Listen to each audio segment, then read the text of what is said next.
chief executive officers and participants registering for the Africa CEO Forum in Geneva.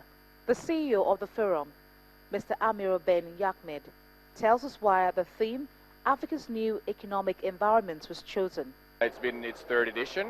We are receiving about 800 participants from 64 countries, including 43 African countries. It has been created to be the promoter of the private sector voice towards governments and trying to promote all the success stories of the African companies, promote the networking between African companies from East Africa, West Africa, Northern Africa, Southern Africa, and trying also to promote meetings between financials people from private equity, bankings, and the company that are trying to raise cash for their development.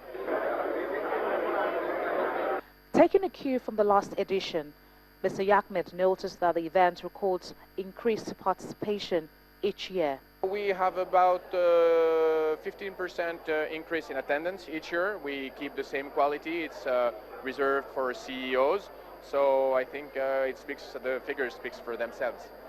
Topics which center on doing business in Africa, improving on family businesses, and providing structured finances are going to be discussed at the forum. The real outcome we want from this session is we want to put on the agenda the reform of the business environment. That's the main thing we want to focus. We have invited, for example, the Prime Minister of Georgia, who showed that in 5 years you can gain 95 spots on the doing business rankings.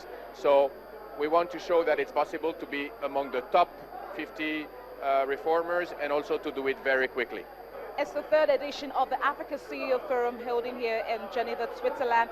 As you can see behind me, it's a flurry of activities.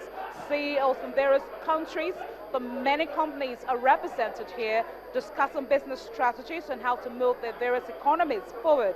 They look forward to having fruitful deliberations as the meeting gets underway. From Geneva, Bolaji Akinwale for Channels Television News.